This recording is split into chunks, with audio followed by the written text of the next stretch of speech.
we're chilling out here in the LV, and we're at Menzies headquarters in the shop of all shops here. And this is actually a downgrade, which I can't believe compared to where you're at before, because it seems like hella space on what to do. But we're down here for a little AMA, and that's Ask Me Anything. It's where you, the viewer, can log in live and punch in your questions, and we'll get to ask Bryce as they come through. Nothing's off limits. Come on through, ask us anything, and we're going to see if Bryce can answer it in any type of truthful form. And if not, he might just come up with a really good lie that sounds good, and a couple of jokes in between. So we were just talking about, I don't know, the price of gold and oil on the stock market, but we'll probably get back to off-road racing here pretty quick. But Bryce, I got to ask you, you got a fantastic setup here, some good digs. Give me a little bit about, let me talk about early Bryce. I mean, I want to talk about wee little Bryce starting off, learning to walk, hopping on, coming out of the crib. Tell me about growing up early wee Bryce. Yeah, I was born in Arizona, moved to Vegas when I was about 4 years old, and always been like a huge family aspect.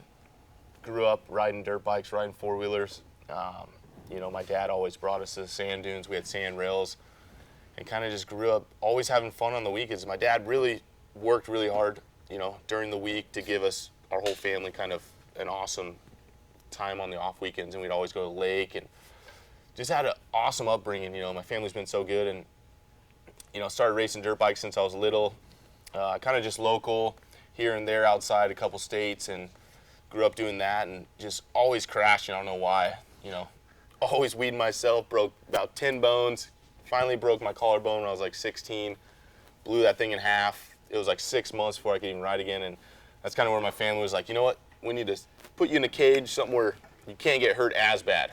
So, we kind of knew somebody that prepped our sand rails named Bruce Raley, and he wanted to get into short course racing, so that's kind of how this whole thing started. That's a pretty decent story, man. Were you any good riding two-wheel dirt bikes? I mean, did championships, glory trophies, or was it just super fun out with, your friends, pop, stuff like that? I think I was really good in my head.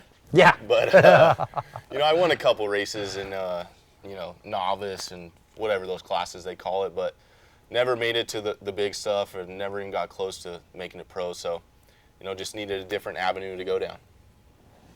That's good. That's good. So, I mean, run me through. Sure, you kind of jumped ahead. Let's break it back down, slow it back down. About 2007, you decide, hey, buggies, let's get our feet wet. Let's dive in. Let's start that out. Run me through kind of your first race. Obviously there's got to be huge butterflies running through your stomach. You're going out to your first kind of short course. Was it core at the time, or Yep. What was it? Run me through that. Yeah, we had Bruce Raley build us two single buggies. He was driving one, and I was going to drive the other. Never driven an off-road car in my life. The cars weren't done in time, so we kind of just showed up to the race, welding on them, finishing them. And we showed up, and it was core at the time, Antelope Valley. And there's probably, I think, 22 cars or something. And I'm like, what am I getting myself into? I have no idea what I'm doing. I had butterflies like no other, and at that time you kind of just, they picked out of a hat and where you start. And I think I started 13th or something. How old were you at the time?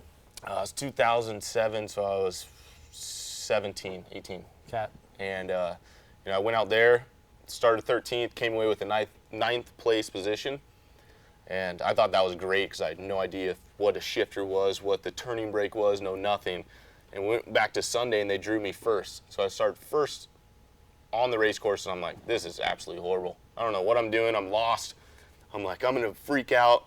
So went around, won that day on Sunday, went up to the podium. There's 6,000 people in the stands, and they start talking to the mic, and they're like, how was the race? And I was like, it was good. And they're like, the hell? They asked me another question. It's just short answers, and they're like, how was your spotter? And I was like, what is a spotter? I don't even know what a spotter was. I had no radio communication with anybody. And kind of from there. Lone wolf, huh? Yeah, I can't figure that part out yet. We just brought that thing to, go down, have some fun. And our main goal was, after that, we had a plane waiting in Antelope Valley. We were flying to Cabo to do a 4-day dirt bike ride. And after I won on Sunday, my dad, like he always does, is, he has to go bigger than anybody. So on that way down, he called, and we were ordering semis and pro lights and talking to Larry Jobe, which was one of my dad's good buddies who races with us, and who's the best racer, and he's like, Rob McCachran here in Vegas, and my dad's like, we got to have him on our team to teach Bryce, and that's how the Big Red Machine started. The Big Red Machine. Now that's a perfect segue, because obviously before the blue and red colors that we see now, it was the Big Red Machine. It was all about the M for Menzies, and now we see a little bit different color pattern, with Red Bull as coming in as your title sponsor. How did that develop? You touched on it a little bit before, but how does a relationship like that get going? A lot of our viewers are chiming in. They want to know how they could get sponsored, but how did you go ahead and get sponsored? Yeah, one of the biggest things was I had my dad backing me, and he threw, everything he had at it. He pushed and helped me through everything. He still helps me to today by, running it, helping me get to the race, all that stuff. So, I kind of just worked my way up. I started in single buggy, which is in short courses one of the lowest classes you could start besides trophy car. I got into that. I don't think you'd fit in a trophy car. I don't think I would either. I'm 6'4", so probably be popping through my head through that thing.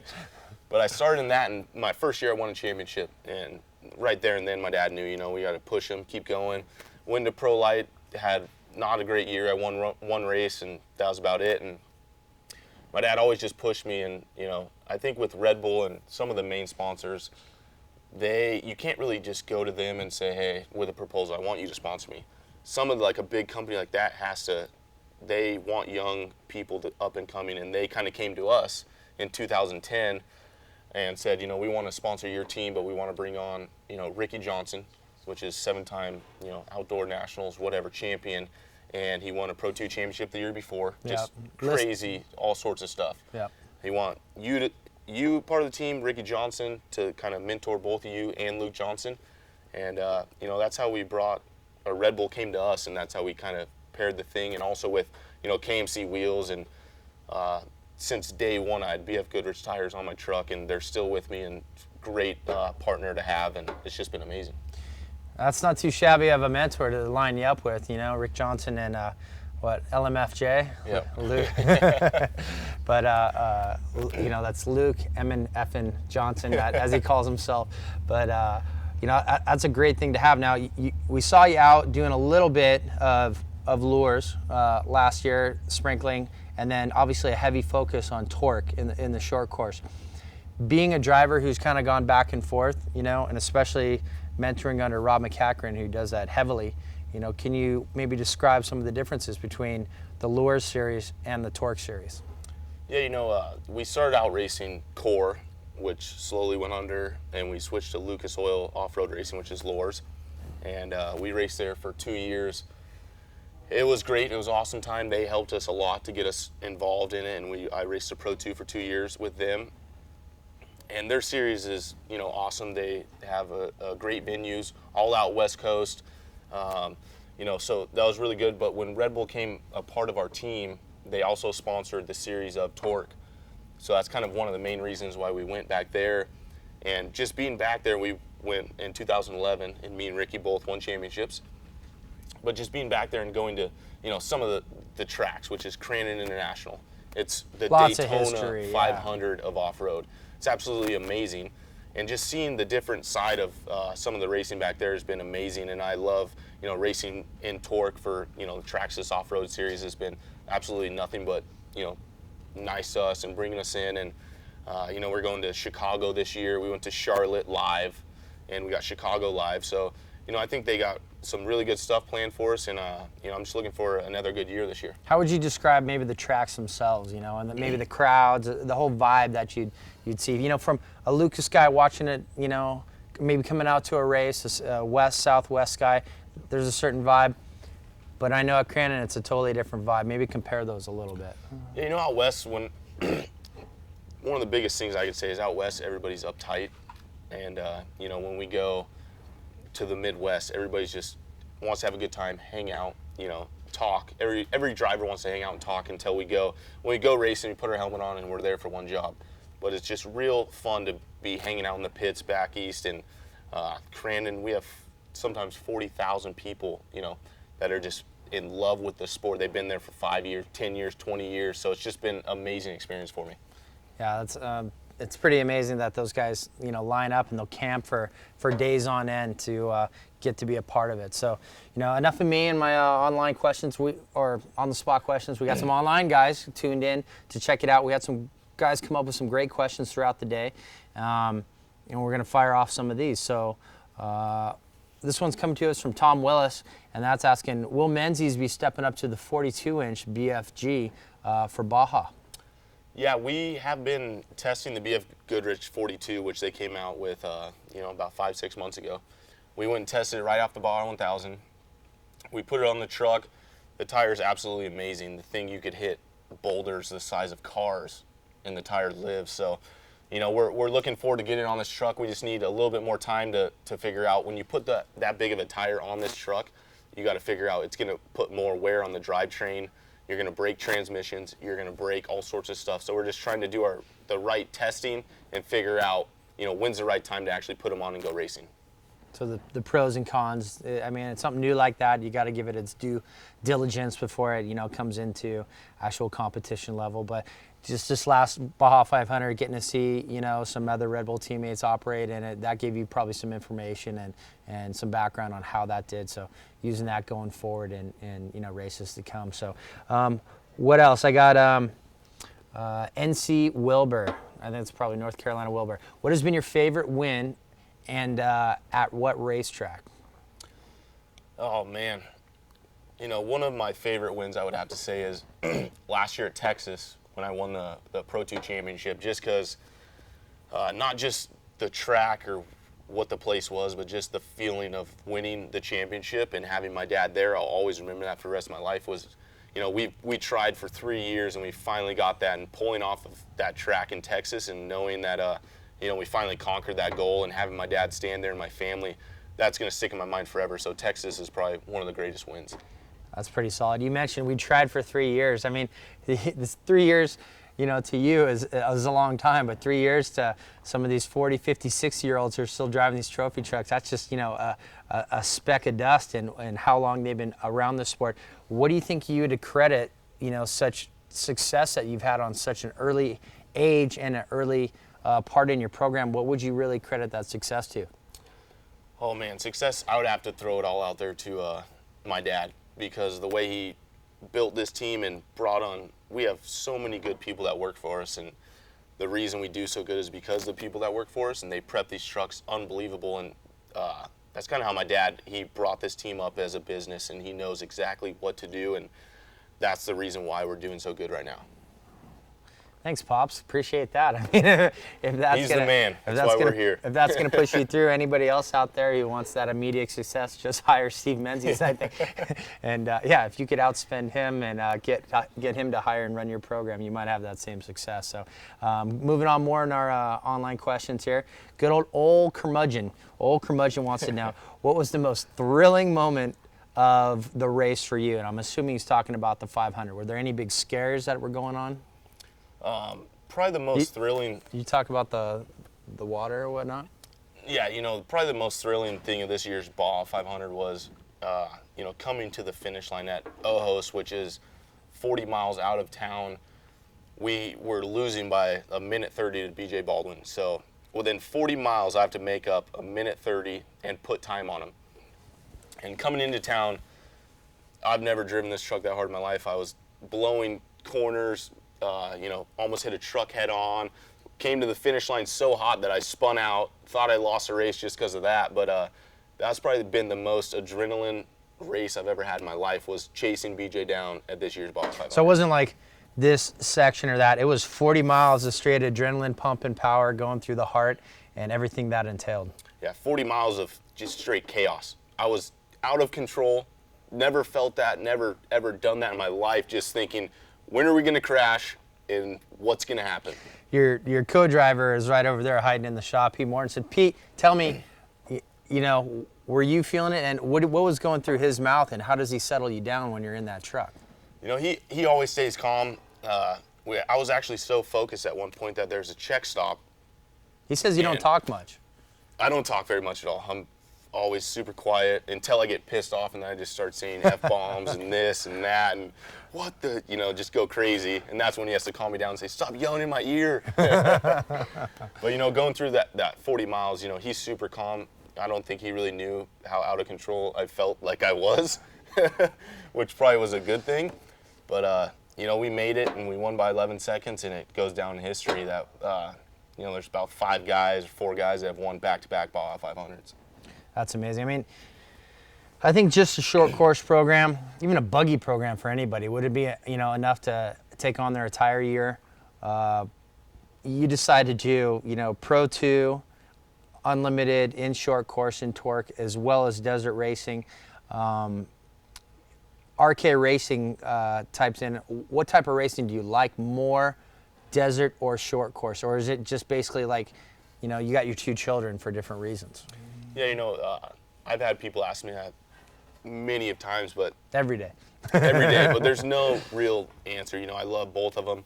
The difference is kind of short course racing is, you get on the start line and you go 110%, wide open, as fast as you can go till the finish line. And when you go in the desert, it's a lot of strategy, mindset. I'm going to push till here, I'm going to back it down, and then I'm going to try to get to the finish. And that's kind of the whole thing. The thing I like about desert a lot is you're in the truck. This year, I was in the truck for 9 hours and 14 minutes. Where short course, you're in the truck for 20 minutes and you're done. But it's just so much adrenaline. Like a couple years ago, BJ Baldwin came and raced short course, and he's like, how do you finish a short course race and you say you're tired? I do the Baja 1000 by myself, and I'm worn out after that. And then he did it, and he's like, that's insane. Just so much adrenaline the whole time. Where at the 1,000 or 500, you'll be going for 100 miles and you'll be whistling to yourself because there's no one in front of you. You're hanging out. You're still doing 130 miles an hour. Checking the scenery and the birds going by at 130. Deer? Man. But, that's kind of the difference between the two. All right, and real quick, just a quick overview on the setups of trucks, because a lot of people might not be able to recognize, fully scaled a trophy truck versus a short course truck. Maybe just a quick overview on the differences.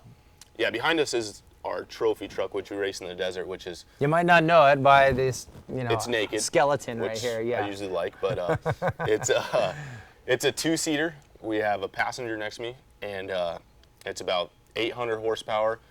This thing has about 30 inches of wheel travel, and holds 84 gallons of fuel. Where on my short course truck, it's single seat, has about 18 inches of wheel travel, 900 pushing 900 plus horsepower, 2-wheel drive, just fury. The thing is so hard to drive. There's so much power going to it, and it only holds 14 gallons of fuel. So they're totally different. This thing weighs close to 6,500 pounds, and my short course truck weighs 4,000 pounds.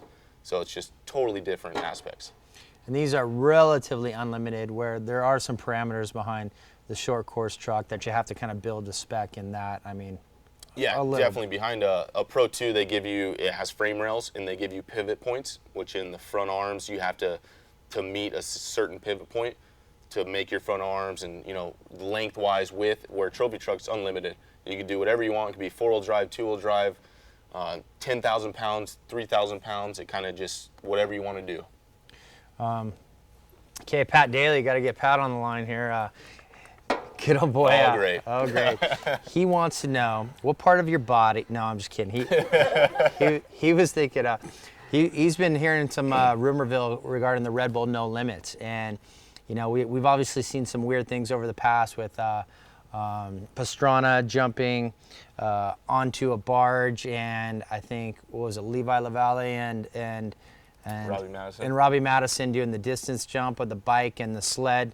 Is there any pre-planning going on right now for something that you'd like to do or get involved with, or jump or smash or crash or something like that? With Red Bull, they kind of say, when you come up with an idea, present it to us, and we'll look at it and see if it's worth our while. And our team, we're willing to do something like that. We're coming up with ideas, but at this time we don't have anything set in plan of for this year's no limit or any time coming. But it'd be really cool to do something with a Pro 2 truck, or hopefully the fans would like to see that, something where it's jumping or do something cool. So we'll see up in coming years if that happens.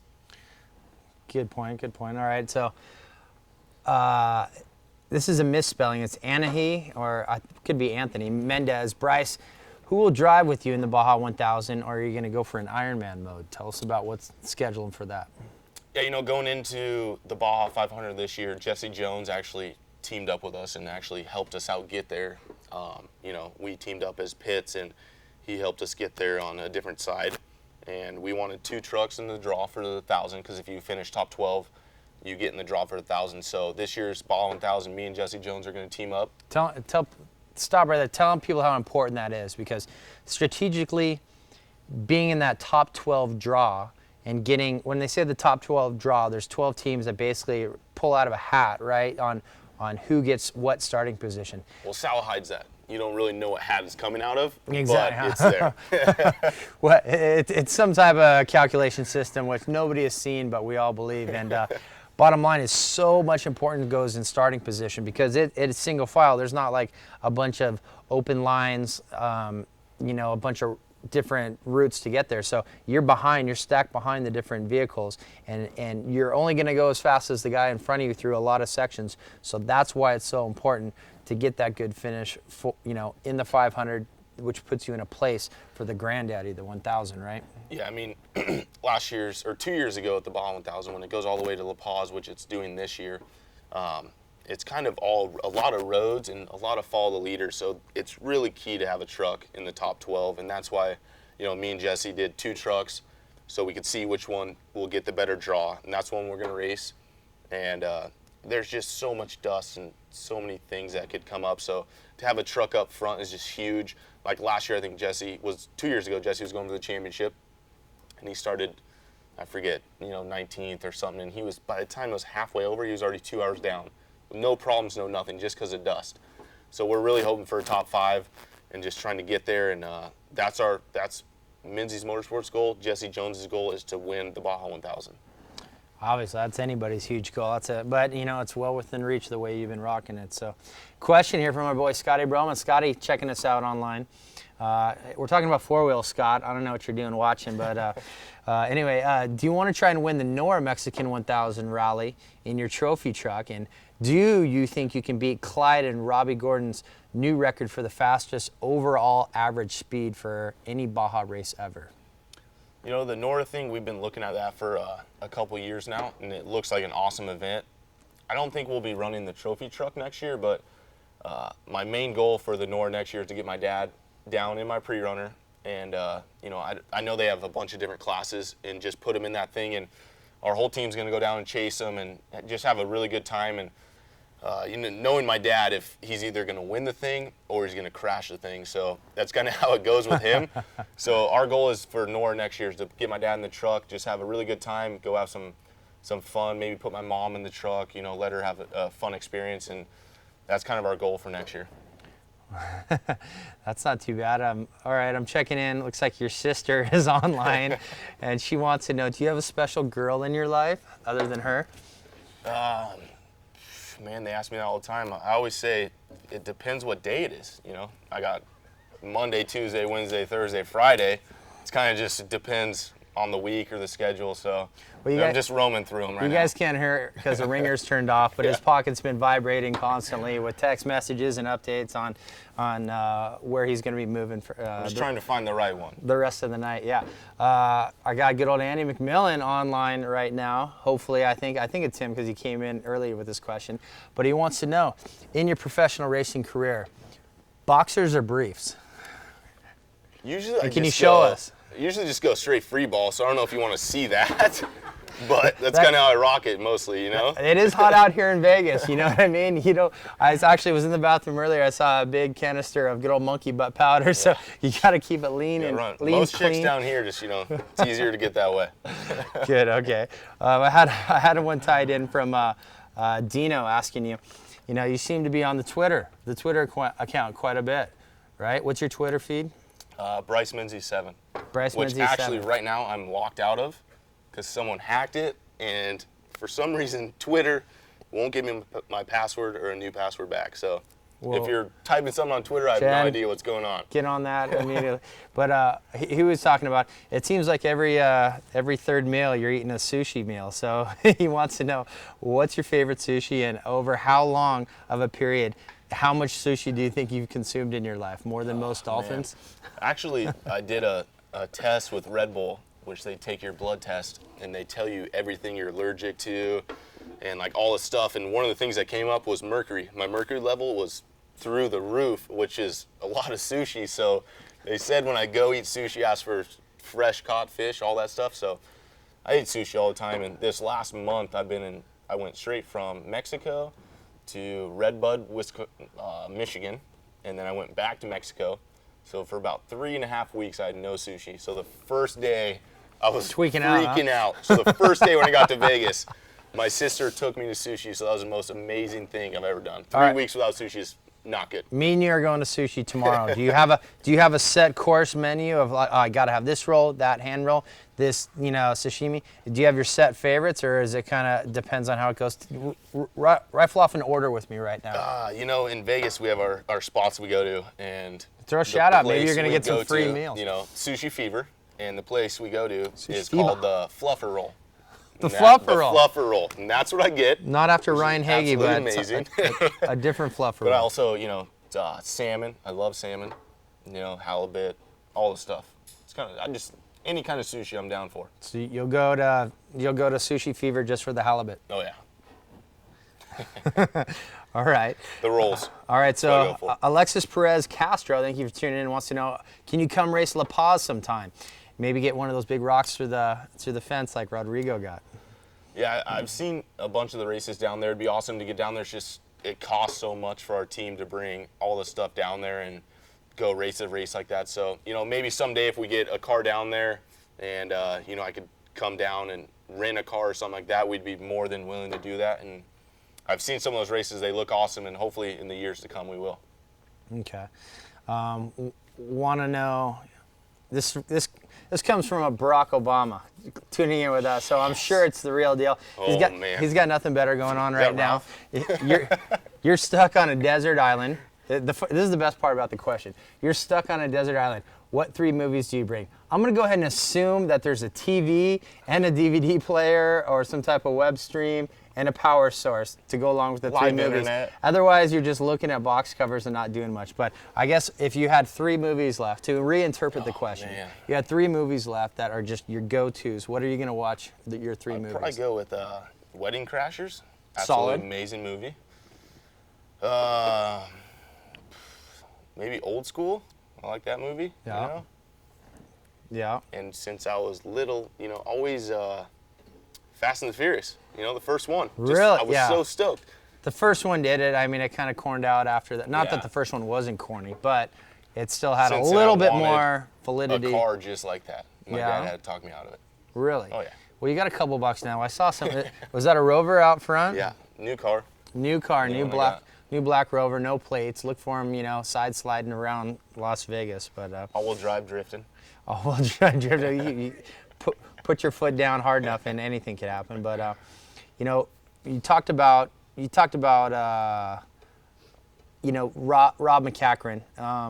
Bringing him in. Your dad brought him in. Said it sounded like he was like Yosemite Sam, but instead of guns blazing, he had checkbooks in both hands. Basically shooting them off, checks left and right. Back in the day, making the big calls, big deals to get some great things. Obviously, it worked because we're here, with you right now with some great victories and stuff. But tell me about what that meant, having a legend like Rob McCachran to basically tutor you and help bring you and basically that learning curve help you out so much. Yeah, bringing Rob on our team was amazing. He had who brought Dave Clark, which built mine and Rob's Pro 2, which has won I think almost 3 championships in those trucks. So that whole thing was amazing. Rob's an excellent guy. Kind of teaching wise though, he really stays a little bit quiet and he doesn't like to teach you too much. He doesn't want to give you all his secrets. So back then I was just young. He's got his cards like he that. He really didn't even think that I was even cared about racing. He was kind of like, just his kid. His dad's paying for him to go racing, blah, blah, blah. And that's what nowadays we always joke around. And he's like, you know what? All those times every time I would do something, you would listen or watch And it was just amazing that my dad brought me up in having Rob and now Ricky Johnson, and just having such great guys teach me and bring me up. So Ricky's been absolutely phenomenal teaching-wise. He does military, all that stuff, so he really knows how to coach and do all that stuff. And Rob is one of the best drivers I've ever met, ever seen. And one of the biggest things I learned from him was we had a test track in Vegas, and we built a platform. And I would go stand on it and just watch him and listen to when he shifted, when he was on the throttle. And that was probably the most I've learned from that guy ever, just watching him. Just sucking up that info, huh? Exactly. All right. Well, quick question here. Tom Willis chimed in earlier today. Obviously there seems to be a bit of a rivalry developing. Red Bull, Monster, Bryce, BJ. It could be the battle of the killer bees. But I got to wonder. It seems like you've obviously said you look up to BJ a lot. He was someone who influenced you, but now you're going head to head with him a lot. We got to drink a couple after beers together. I pop us some beer with Rodrigo, but there's definitely a bit of rivalry going on there. Maybe tell me about that. Yeah, whenever you get to the top of your sport and there's energy drinks or all that stuff, but behind the scenes, me and BJ are really good friends, and when it comes down to it, it's you put your helmet on and you have one job, is to go win. And same with short course. It's the Red Bull team back east versus the Greaves team. So Monster, Red Bull. And last year we had people fighting each other and all sorts of crazy stuff. So, there's people that put their heart and soul into this. It doesn't matter who your sponsors are or anything. They just want you to go win. So, coming down to it, me and BJ have been really good friends. I looked up to him. That guy has so much talent, so much car control. Just to be up there with him, or like this year we beat him by 11 seconds, is absolutely amazing, because I looked up to him since I even started. So, it's a rivalry when you're on the track, but off the track, we're pretty good friends. Yeah, I saw you off the track, and there's some fun messing around going on, and I think, I think you were messing around, even got each other in a couple fun chokeholds at one point in time, grabbing each other's hats, trying to toss them around. And I was saying that maybe we could get you two together in a little not quite straight dojo or on the mats, but in a couple big sumo suits with maybe giant oversized boxing gloves for charity. He's like 100 pounds heavier. He trains jiu-jitsu. He'll just kick my ass. And you can't be doing that. Come on. Sumo suit. All right, we'll figure out a great equalizer there. But I think there's something down the line to pull it off. But okay, real quick, talking about N Hunt wants to know, and this has come up a couple times, but some dude named Robbie Gordon, has put together a pretty good proposal that he's working on right now with the Robbie Gordon's Stadium Super Trucks, SST, and that could really bring a lot more eyes to off-road racing. You're obviously doing the short course, you're obviously doing the desert racing, coming back to that Mickey Thompson's off-road style stadium stuff is, going to bring a lot more eyes on off-road altogether. Two questions that N Hunt had here was, one, is that something you're looking at potentially? And two, what do you think about, the viability and stuff of that overall? Yeah, I think Robbie's whole idea of bringing it back to stadium it's amazing, because when I look back at, all those Mickey Thompson races, it was the crowd. Were you even old enough? Are you watching VHS tapes last or year? what? Yeah, last year I was looking at it. But seeing that stuff with the crowd, it's like Supercross. I mean, they pack in 80,000 people, and to see that in Robbie's goal, and he's a great, he's so great for our sport. He's going to bring it up so much, and we definitely looked at it. It's pretty expensive to get into, so we're looking at it. We really want to be involved with it. We want to, get our foot in the door. I know there's going to be like 30 trucks. It's going to 13 different stadiums. So our mind is, we're looking at it. We don't have the funding for it right now, but, we want to be there one of these days. Well, I think it could be, they'd love to have you, and I'm sure Robbie would love to, battle fender to fender in there with you. And the trucks are definitely, they're kind of like this little midget overpowered, Gusto truck. They got a lot of pull. It's like a Pro Light with 600 horsepower. Squished. But a little bit more travel.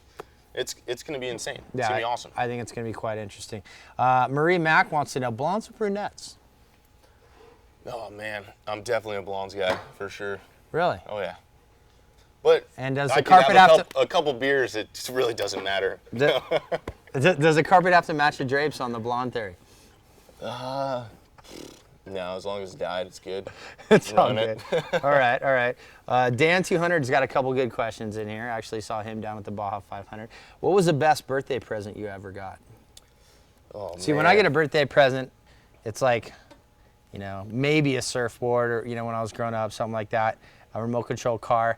I don't get a trophy truck for a birthday present. So well, I think some of our viewers wants to know, you know, what's it like being a Menzie getting a birthday present? I think the best birthday present I got was, I think it was 2009. Was it not? Yeah. Does that go back to the blondes? 2009. Either or. 2009, I was going to pre-run Vegas-Reno, and Rob McCachran picked me up from my house, and he had Steve Olgus' Stewart's Racework pre-runner on there, and I'm like, what are you doing with that? And he's like, you know, I'm borrowing it, we're gonna use it to go pre-run. And at that time we were looking at trophy trucks and all that stuff. I'm like, that truck is insanely sick. Nicest pre-run I've ever seen in my life. So we went and pre-ran the whole Vegas to Reno, drove home, and when we came back to the shop, he unloaded the truck and put it in the shop. And Vegas to Reno is on my birthday. Mm-hmm. And so I'm like, what are you guys doing with the truck? And my dad and everybody came out and they're like, you know, happy birthday. So I got a Stewart's Raceworks pre-runner for my birthday. So that by far tops, that's my best birthday, just saying.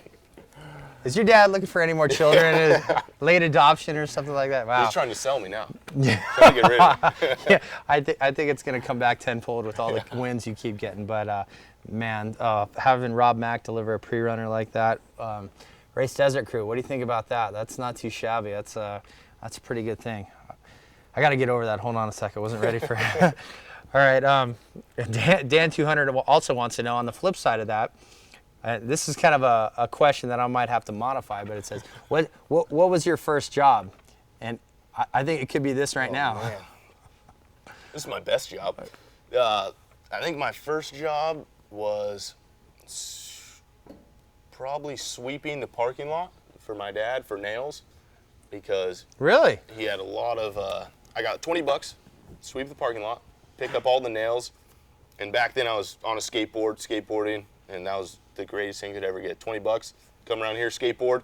That's low you know, overhead. hang out, kind of hide behind the building, skateboard for a little bit, look around the corner. He's not looking, you know, pick nails up. That was my first job I ever had. All right. What was your first car? First car I ever got was a Chevy Silverado.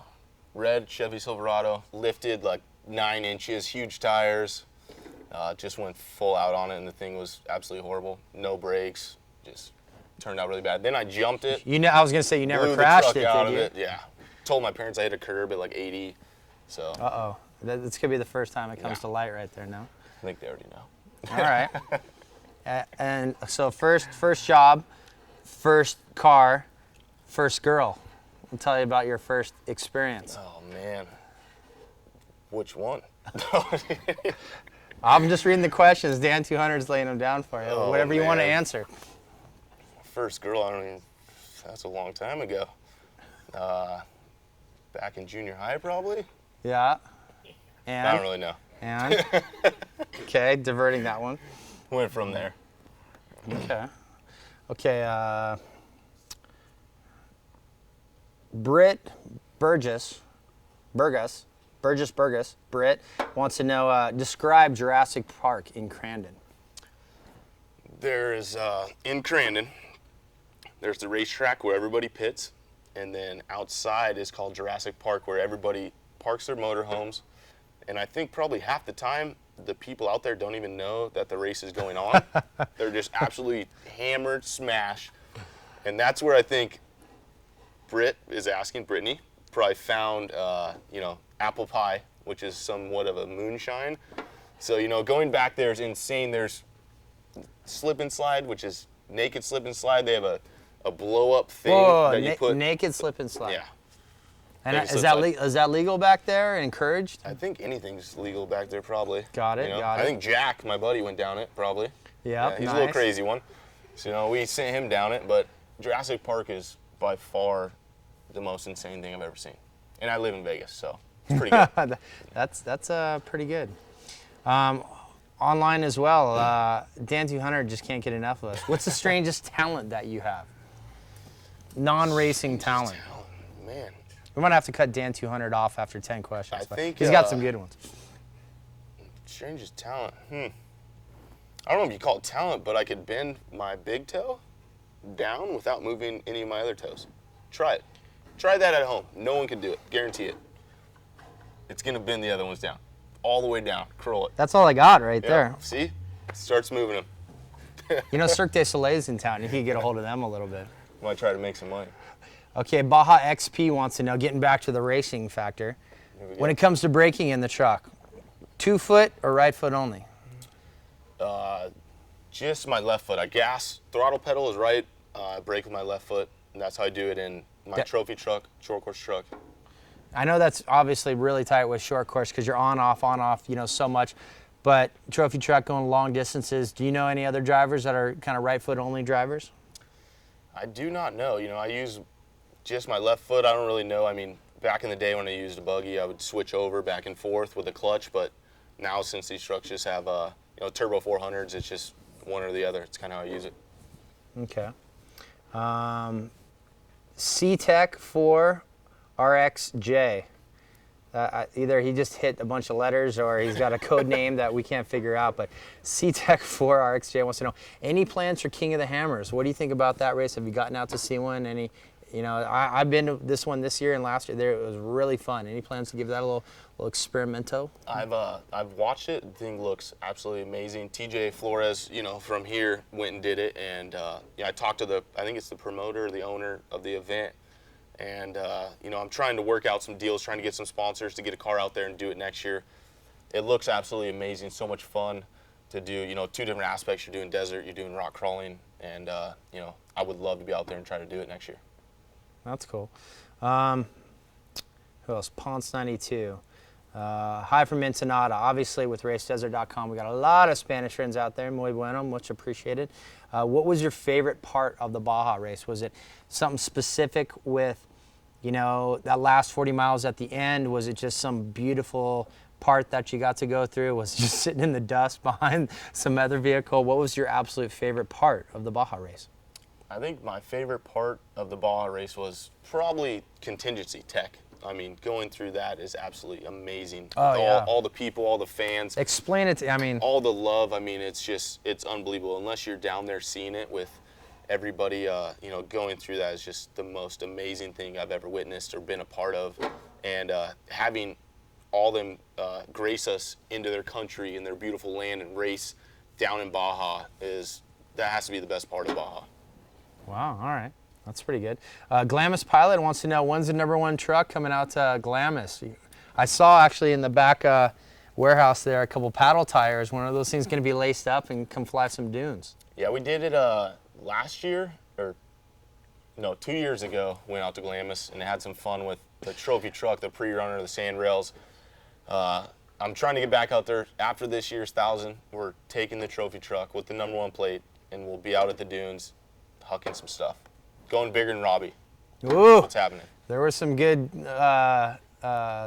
dune-to-dune jumps that Robbie's got underneath his belt, so we'd like to see how that, you know, it doesn't matter if you wad that truck, right? It doesn't matter who has to prep it and fix it. So, Wicked Gravid Video is logging on, and he wanted to know, obviously, going through Baja, what people here might not know is it's basically like Tour de France, where it's a wall of people in front of you. Sometimes you can't even see, you're just looking at the tire tracks in front of you, and then it just separates like that. Does that freak you out, and how do you deal with the fact that you could kill 100 people at any point in time, hundreds of times through the course? You know, how do you deal with that? I think my first Baja race ever, it scared the crap out of me. I mean, going 120 miles an hour and there's people running across the course and it's like a sea parting was absolutely insane. But still to this day, coming down the course and seeing people run across or like trying to take a picture at the last second then jump out of the way, it absolutely is nothing that drivers like or want. It's never fun, you know, trying to see that. It makes it for, you know, cameras or TV or any of that stuff really cool and all that stuff, but it's really scary behind the wheel. You know, if one problem happened, it could be really bad. But they don't understand. I mean, all the truck has to do is land a little crook, get kicked sideways, into it. 10 feet off the main thing, and it's just body, blood gushing, crying, horrible, lawsuit, maybe not. I mean, you just pretend that they're just, I heard other racers say that those are trees. Yeah. Those are moving trees that I don't even look at. Is that? You can't really put that in your mind that if you have a flat or something, you blow off the corner, you're going to hit all these people. You kind of just have to put in your mind that they're going to move. Think of, kind of just focus in front of you, get through it. Because there's only certain sections that, the people are lined like that. You get out in the open, we're doing, 100 miles where you don't see anybody. But, it's absolutely insane to see just rows of people just scattering. It looks like you're going to hit a wall until they start just spreading. It's absolutely insane. Then they're sitting there with their little point and shoot cameras or cell phones like that, Yeah. pointing then at they you. want to try to touch the truck when you go by.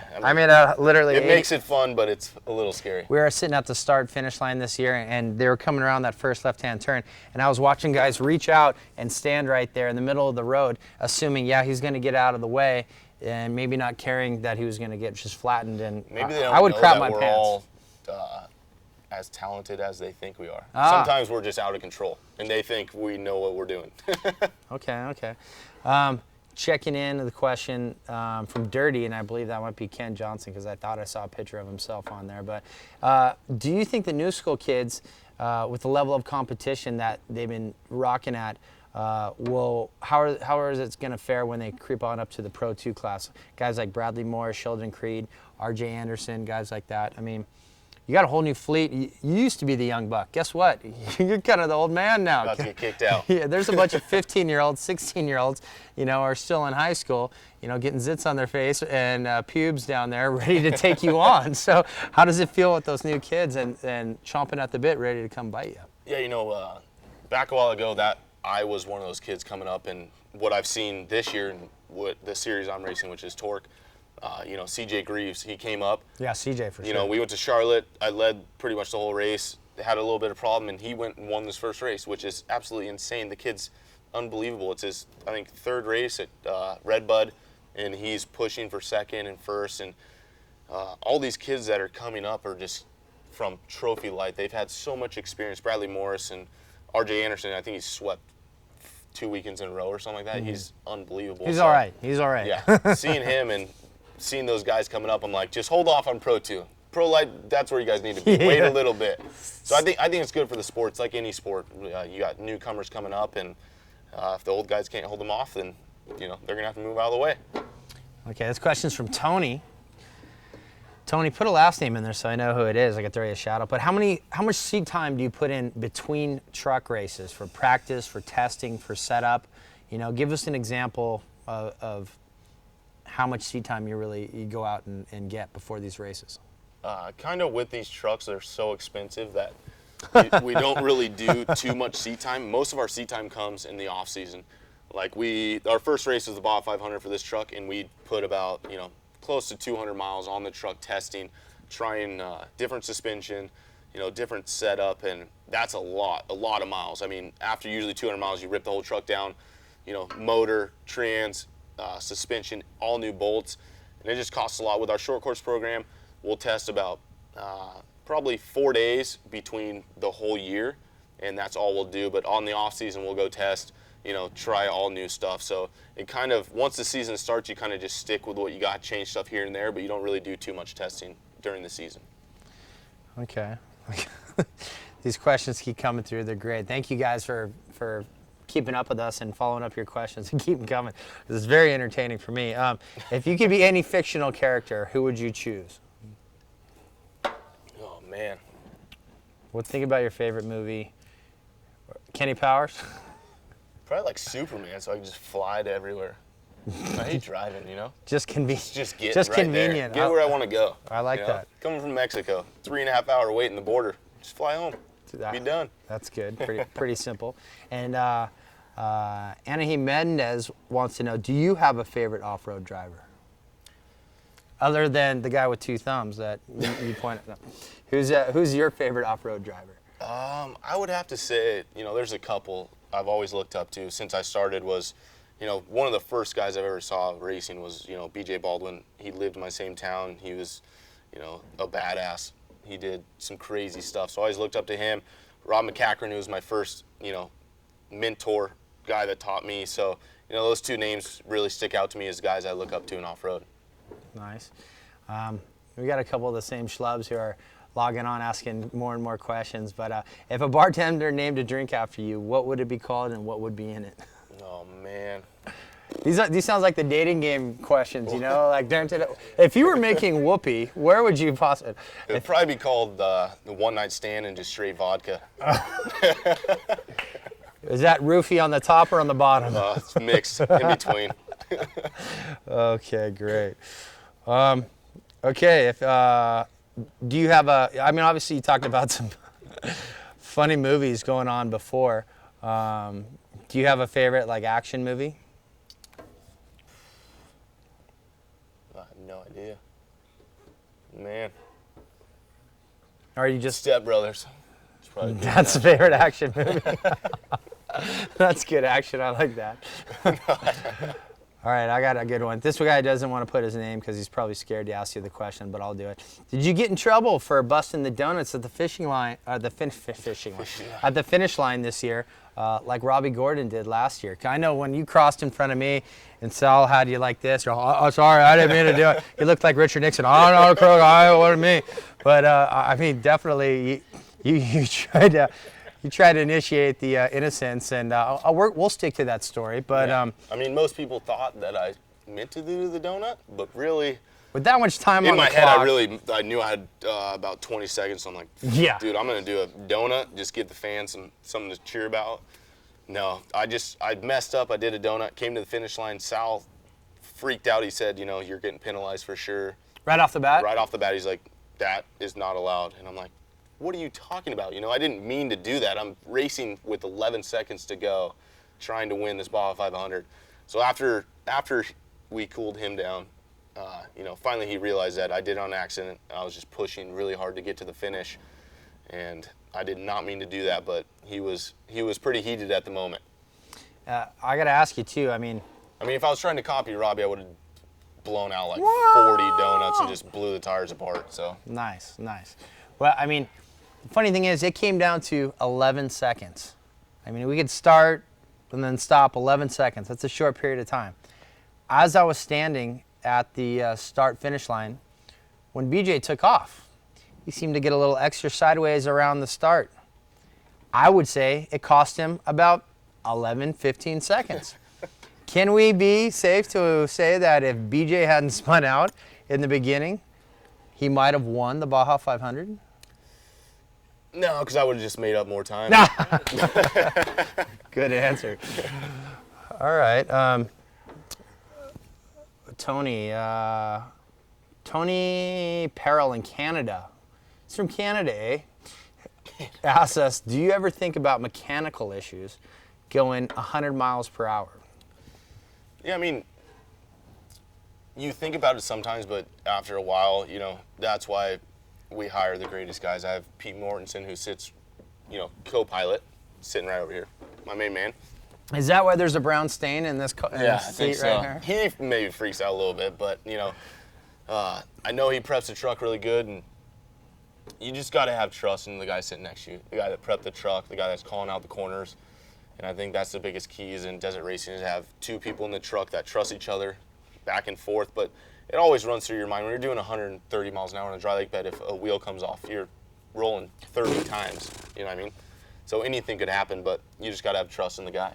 And how long does it take really to establish that trust? Because that driver, co-driver trust, is basically on there like, Bo and Luke Duke. You guys, actually, that is literally Bo and Luke Duke. Two drivers side by side flying through the air in the General Lee, in the Red Bull Geyser truck. But, how long does it take to where you're really comfortable? Because he hasn't been your co-driver, your whole run. He's had to earn it. He's had to do it the old-fashioned way and earn it. How long does it take to really establish that trust there? Well, since I raced, I started in Class 10, which was a single seat, so okay. I had nothing to worry about. I could just wad the thing up, and it's just myself. Blame yourself. But, since day one, he was the guy that rode in this truck with me. So, it takes a while. When you first start out, you're definitely questioning. You're coming up at 100 miles an hour, and he's saying, it's a 90 left. And you're like, looking, are you sure? Are you sure? And it just takes a while. And now that we've been doing it for 3 years, we won a championship last year. We just won the Baja 500 twice. So, you know, it came together. I have full trust in him. He has full trust in me, and that's what makes for a great team. Has he ever gotten sick while driving? Mike Hawk wants to know. I think one time, maybe Vegas to Reno 2 years ago. I think it's on graded roads, and it was just, we were just eating dust the whole way, and I could hear him over there just doing a little, I'm like, you all right?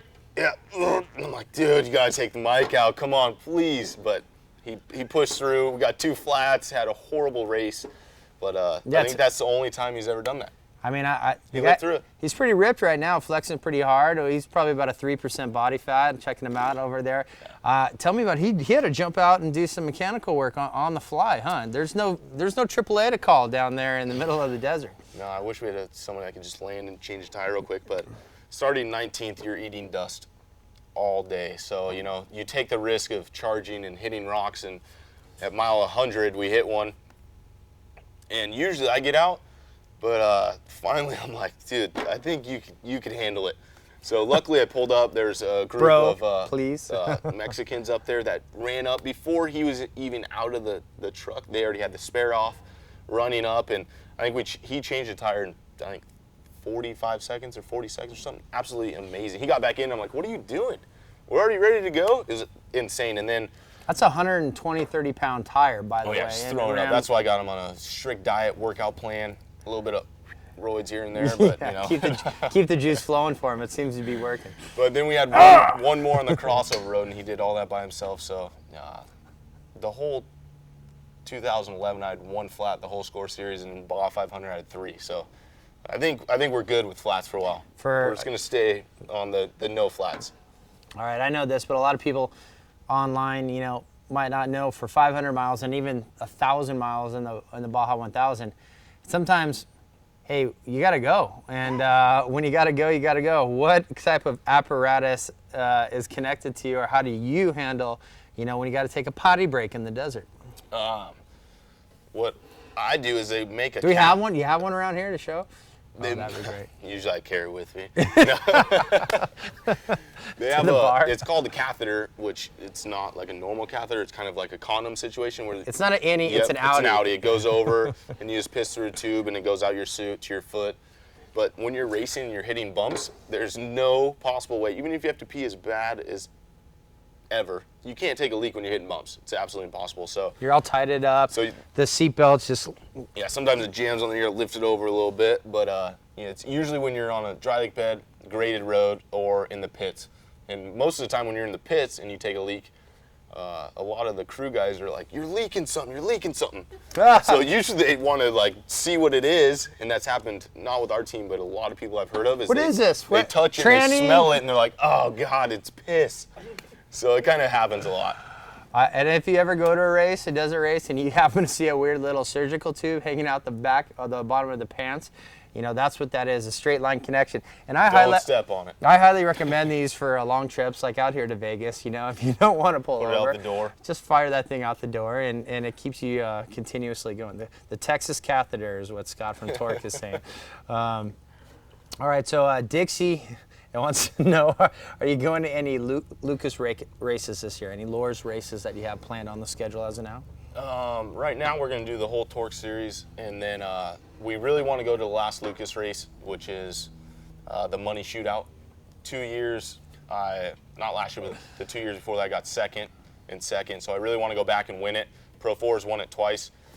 I really want to go and win that race, so hopefully this year we'll come do it, and kind of to shut up all the people that say, you know, Lucas has all the talent.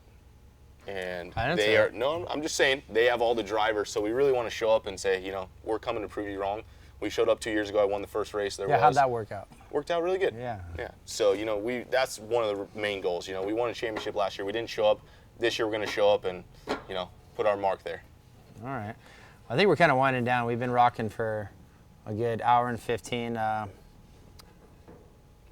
Okay, Scotty Broman again asking us a four-wheel question on his two-wheel experience. Wants to know disputes in the cockpit. You guys are going against each other. Is it pretty much just all peaches and cream, the two lovers talking about the beautiful day out there on the Baja, or do you guys get into it at all and say, like no, we need to, go full out, or I want to save a little bit for later? Is there any type of lovers quarrel between the driver and co-driver that we don't get to see or hear about? Come on, it's okay, you can tell me. Man, can't put him out like that. No, usually we're really good. There's a couple years ago we had some times where he would say right when it was really a left or something like that. But it's gonna come up. He looks at a GPS all day long, and at last year's Baja 1000, he was in the truck for 14 straight hours. So I think when we were coming over the crossover, I think he was a part asleep, just saying right, left. But it takes so much mental. I think driving is easier than staring at a GPS. So, sometimes we'll go back and forth. Where at San Felipe last year we got stuck, and I was so angry because I wanted to win the race so bad. At Pete, it was his fault. Not Pete, but I went insane. I just went insane, was yelling, screaming, driving the truck out insane, almost rolled it like 10 times. And he's like, please, shut the F up, stop yelling in my ear. I can't take it anymore. You're giving me a headache. And I'm like just freaking out like, are you kidding me? So, sometimes we get riled up, but most of the time we're pretty calm. That's good. Speaking of riled up, a question comes through. How much Red Bull do you drink? I'm looking at two now in the last 45 minutes. I have Red Bull send me pallets of Red Bull, and they always email me, what are you drinking this all? Are you selling it? Are you trying to sell it and make some money on the side? But our guys, and I drink probably, I would say, close to 5 a day. They're here in the shop. We got a fridge. It's open. Keeps me energy. During the race I'll have them at the pit stop. So I drink quite a bit a day.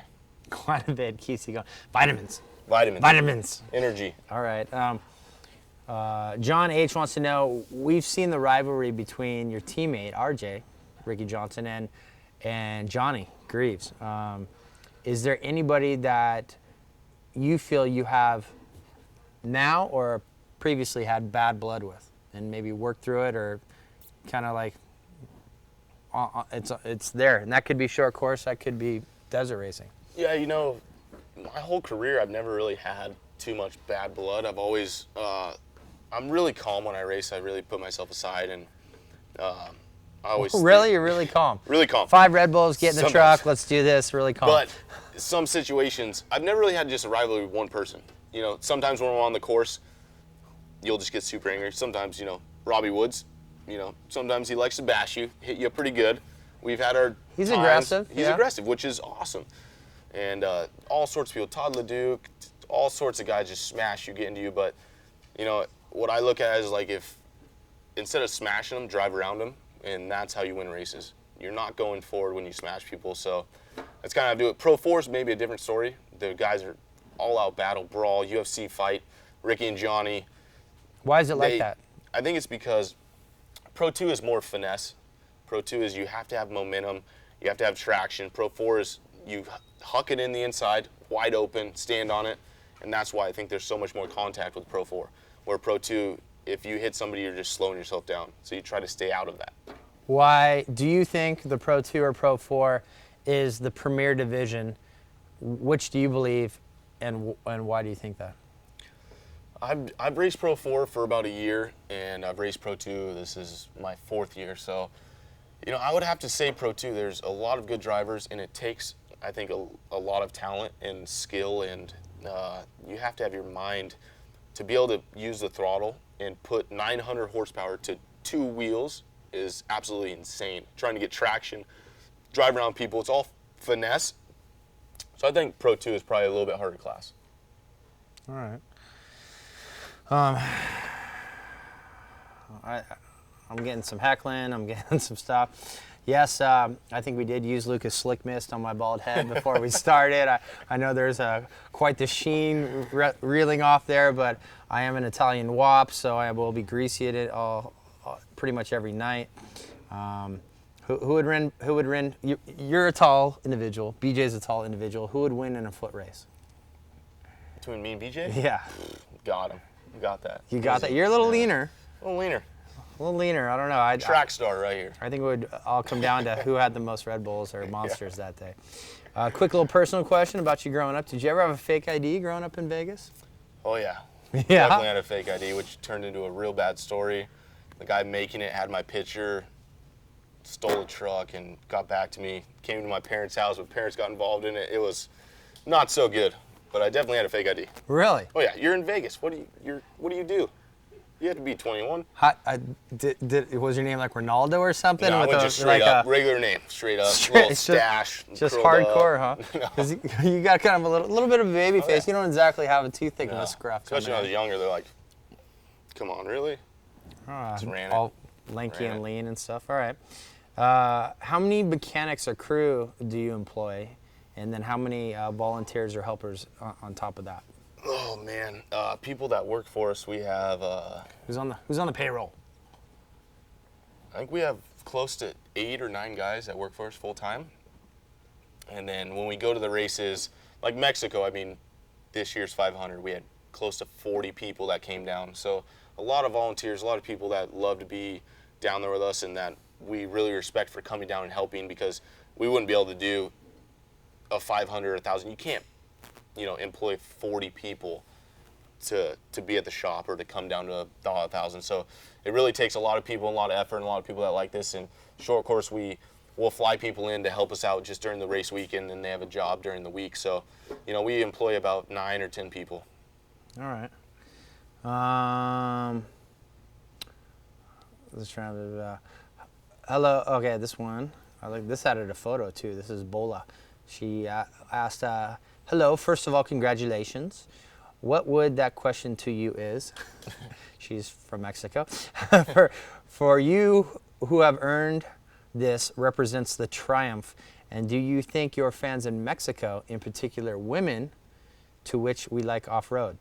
I'm going to try and translate that a little bit because a little bit got messed up in the Google Translator, but obviously this win at the Baja 500 represents the triumph and the hard work probably you've put into it. But what do you think about your fans in Mexico, in particular the women? Obviously, you got a big fan here. She's rocking the Red Bull, so Digging it. could be a a south of the border super fan. Might even be French. You never know. Works. Tell me about what do you think about the south of the border super fans? Oh, I mean, the fans in Mexico are absolutely awesome. I love going down there. They, they blow up my Facebook. They blow up everything. Just any race I do, or to talk, or just to get me down there. And we didn't race any races. We didn't race San Felipe. Went to the Baja 500 and going through tech and just seeing all the people. And we love coming down there, supporting, Mexico, and having them support us to come in their great country and pre-run, and allowing us to do what we do down there is tear up, their beautiful country and do 100 miles an hour through Ensenada and through town and come to the finish line. The Baja 1000, I mean, it was 2, 3 in the morning, and it was lined with people when we came in. So just the fans are unbelievable. There's nothing else like it in the world. I mean, the people who are from America and haven't gotten the chance to come on down there, there's not, they don't have baseball, they don't have football. Well, they have a kind of football, but off-road racing is pretty much the heart and soul of Baja. Mainland Mexico has soccer teams and they have other sports and stuff.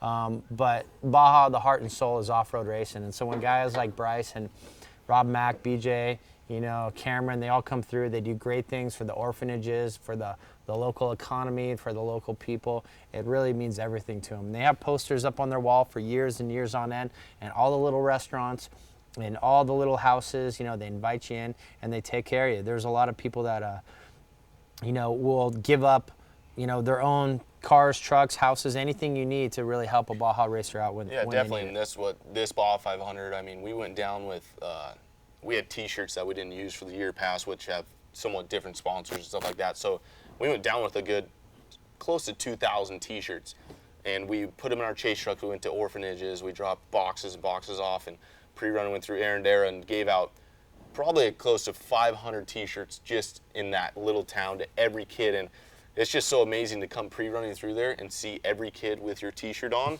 to roll through there and they're just screaming. It was absolutely amazing. I love giving back to Baja. Quick question here from Pat. If you can make one rule change in SCORE, what would that rule change be? I would probably say we need to go qualify. Start qualifying for start positions, which Best in Desert does. I mean, it makes for really good racing. Because if you don't race a certain race, say, we didn't race San Felipe, we had to start 19th. We still came out and won, but it just makes it really hard. And I think it just brings the competition really close. So I think one really cool thing would be start qualifying, maybe do it. Everybody come down on Wednesday or Thursday, qualify down in Baja, make another day out of the event, and then go racing. Okay, so get rid of the draw and do for a type of qualification system. That makes sense. I'm getting this a lot on the comments here, but Rock wants to know, do you think third gear really went out on BJ's truck? Obviously, when he crossed the finish line, you know, he said he was having issues with his gearing and stuff. He couldn't drive his truck any harder than he did. What's your take on that? Oh, man, you know, when he says third gear went out at mile 90, I really hardly doubt that, because I don't think you could be leading the race without third gear. There's no way. So, you know, some people say it was slipping here and there. I could believe that, slipping. But I've seen videos of him going through the beach section wide open, 110, 120 miles an hour. Explain the transmission to, you know, someone, if they're watching, just the gearing. Yeah, it's automatic transmission, just like what's in a Chevy truck or anything. It's turbo 400. You just shift from first to second to third. You don't need to lift off the gas, and there's no clutch. And, you know, kind of, if what he was saying was the third gear went out, you can't even use third gear. So in second gear, max speed is probably 80, 90 miles an hour. And that's high revving. High rev to the moon. It's going to blow the motor.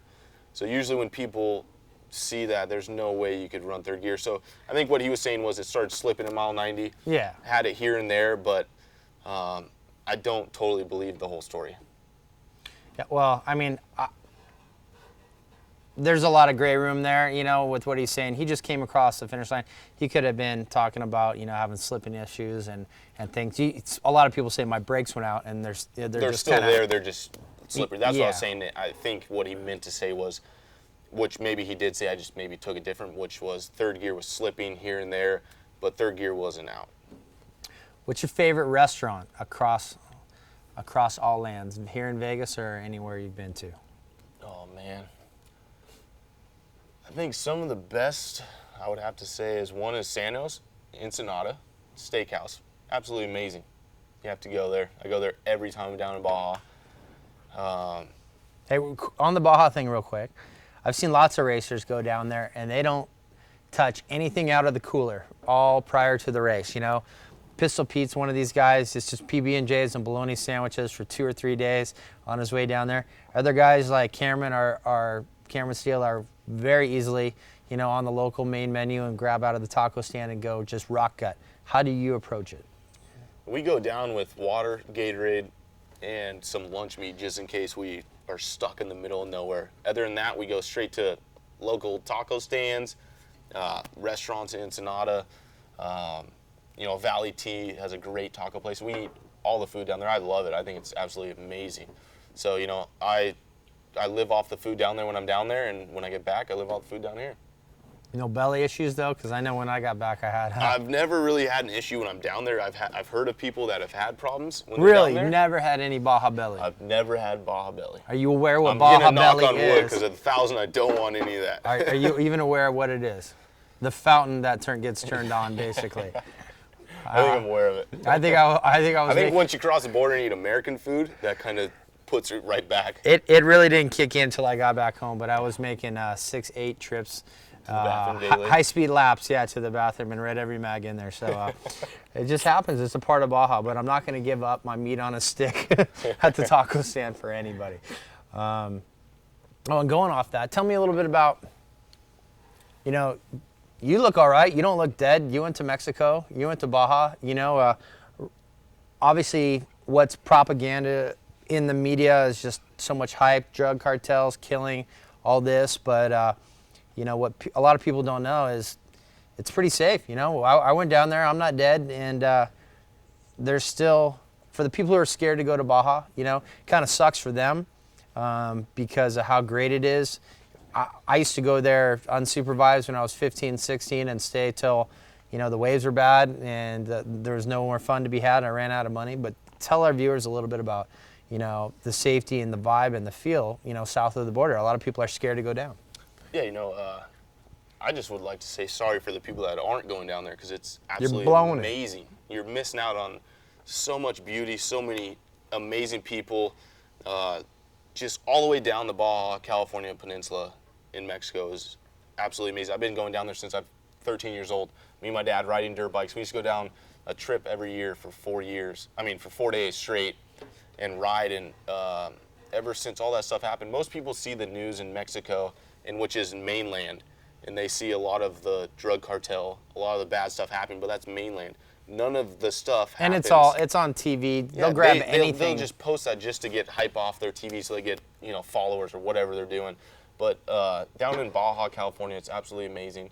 I've never had one problem, never had anything stolen, nothing go wrong, and it's one of the greatest places. I love going down there. You could go down there, ride your dirt bike right through the most beautiful country where nowadays in America, you can't do that. You're in trouble. No. So it's just unbelievable, and I'm actually glad that people are scared to go down there because it gives all of us racers and other people all the joy of going down there and having fun. And just so you guys know too, if you have any question, you get scared about Baja or the murders or this or that, just turn on Fox News or any channel any night of the week and just start counting the murders on your finger. And people have been eating each other's faces and crazy stuff like that lately, and that's here in the U.S. And really think about all the bad stuff that goes on around you every day and how come you're just callous to it. But when they say anything about Baja or the crime that goes on there, oh, it's red flag and it's so crazy. Don't believe the hype and get down there, really take advantage of it. There's a lot of great hotels, great places, and amazing deals. Because of tourism has been hurting the last 5-7 years, they're doing amazing deals right now. You could go down and get a whole smoking weekend trip for pennies on the dollar compared to what it used to be. So really take advantage of it. But I think we just got a few more questions. Baja XP wants to know, are the booby traps, I love saying the word booby, are the booby traps I'm like, wait. and rock throwing in Baja, give me a squeeze, are they getting any worse or better? Booby traps, just tell them what happens. A booby trap is where the locals or people down there, they like to dig holes or set up, rocks or barbed wire fences, so you run into it, you crash, and they could take the panels off your truck or your bike or your quad or any of that stuff. So, last year at the Baja 500, when we started first, there was quite a bit of them, but we had a helicopter which actually helped us. And this year, I think we only ran into like one or two, which they like to build like 3-foot walls, which absolutely hurts really bad. Yeah. And you want to just turn around and kill some people. But, it hasn't been that bad. There's just certain things that the kids, the fans, they like to see trucks jumping. They build jumps, which is totally fun, cool. But it wasn't that bad this year. And yeah, they'll go ahead and leave the water on all night. So these guys will pre-run just the day before, sometimes even the night before, and they come back the next day, and all of a sudden there's a 2-foot deep, puddle and a railroad tie buried, right before it. They want to see you do some crazy Evel Knievel jump or something like that. Well, it's like this year they said a water main broke and flooded the wash, but for some reason it only that happens. Water main breaks before every race. Yeah. So they just like to see the water and people sliding out and getting mud roosted all over them. So, it's all good. It's all fun. Yeah, I actually am all for that because that makes them for some of the best action when you see trucks just blazing through the mud in the start of the race. Luckily for everybody, though, they went through the muddy water, and then there seemed to be some clean water after that, so it was kind of a car wash. Yeah, so got to make sure those sponsors get in there. I'm looking at the racedesert.com odds sheet here, and we see some good odds, and Juan Lopez was up at the top with his odds for the overall 500, and you were way down in 1, 2, 3, 4, 5. You were down the list here, coming in I think at 7-1 odds, taking it. So bet on that. I should have been in there at Caliente making some bets on that. $1 million on that have been set for life now. What do you think about our little odds maker sheet here? I think that's awesome. People love putting that on the internet and placing bets, and then at the end of the day, like when we don't go race a Baja race, our whole team will bet $1 on who's gonna win, and it just makes it that much more fun. So I think that's an awesome idea to put odds on people. But I just want to say every time I'm racing just pick me. It's gonna happen. Yeah, I know. Also, we talked a little bit earlier about all the drivers. I mean, bottom line, you're looking at almost a $500,000 truck. You're looking at another $500,000 in expenses going down there for some of these races. This isn't a poor man's sport. This isn't like grabbing a used basketball or soccer ball and trying to kick it in a square or through a hoop. You gotta have some dough to play this game. A lot of money going into it. That's a lot on the line there. I mean, out of the back pocket, where do you keep that dough? Oh man, I usually don't hold it too much, But here's the thing. For first place, you think NASCAR, even last 29th place is walk away with $200,000-300,000. Yeah. You get first place and win the Baja 500. What did you collect? I think it's close to like $7,000. $7,000. Which it probably won't even pay for the race fuel for the truck. Yeah, it doesn't even pay for your gas. I was going to say maybe that spring right there, that race spring is $7,000. He's got to go take it in and get it all revalved and stuff anyway.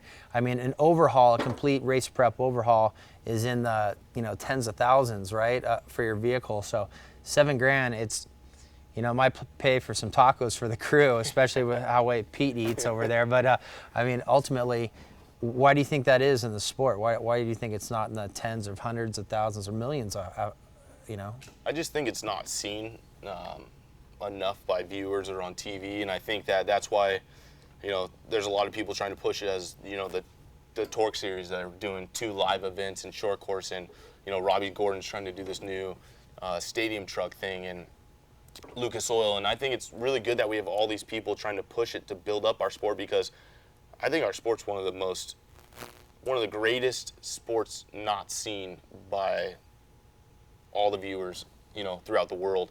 And I think once they see it, it's going to keep growing. And I think our sport is growing. I mean, we have, so many sponsors that are bringing us to racing, like my sponsors from Red Bull to, KMC to BFG to everybody else's, all the energy drink sponsors from BJ's to Rob's to, everybody else that's getting out there. And I think it starts out, you have to have backing to get involved. And that's where my dad, my mom, my family helped me out to get there. And we finally made it to a point where we're getting sponsors to help pay for it and making it a profit business. But it also, when you go down to these Baja races, it's kind of just pride. When you win the Baja 500, you have it on there, you say, hey, I won the Baja 500. That's priceless, right there. It's priceless. It doesn't matter how much money you spent. You're not going to get it back from winning it. You're going to win $7,000. You could, pay for 3 guys that went down with you or something like that. Yeah. So, it's kind of more the glory, the pride of it. Standing on top of your truck, holding up the number 1 and saying, I beat the rest of you 40 guys out there. Where is that number 1 plate anyway? That's around here somewhere, right? That sits on this vehicle here, the number 1 plate right now. It's built into it. Yeah. How much pride comes through running that number 1 plate? I mean, they say there's a recession going on, but I counted 30, 40 trophy trucks lined up. These guys running, $1 million programs to get their truck into competition and all the expenses that go along with that. There was only one dude rocking a number 1 plate. I mean, that's got to be a lot. And he's still kind of the new kid on the block. Like I said, there's 50, 60-year-old guys who've been doing it, back since they had brown hair and it didn't turn gray or fall out. You got a number 1 plate in just a really short period of time. Yeah, I mean, we've raced this race 3 times now, and we've won it twice. So it shows what our team is doing and why we love this sport. And I think what you were saying before is the economy is really bad right now, but there's 37 trophy trucks out there. So it just shows the love and passion that all these people have for this sport and how great it is that they're going out there when, most of these people live off of, their companies, and this is a hobby to them. So when they're coming down and putting money into it, it just shows that this sport is so great, and that's why the reason that we do it. And hopefully we get some more people to follow and get bigger purses and make this thing a lifelong, sport. Absolutely. I think I got one more good question for you, and that's taking off your athlete hat. First, real quickly, are you an athlete or are you a driver? Both. Really? I'm a Red Bull athlete, but I'm also a professional driver. Ooh, so, you got me on that one. Throws it out there. You got me on that one. All right, well, taking off your driver athlete hat for a second, I'm putting on your businessman hat. From your time around off-road and what you've seen, what would you do, and what do you think the answer is to get it to that NASCAR Tony Stewart, multi-millions level? What would you do or try to get done or like to see in off-road to get it to that just multi-zillion dollar level?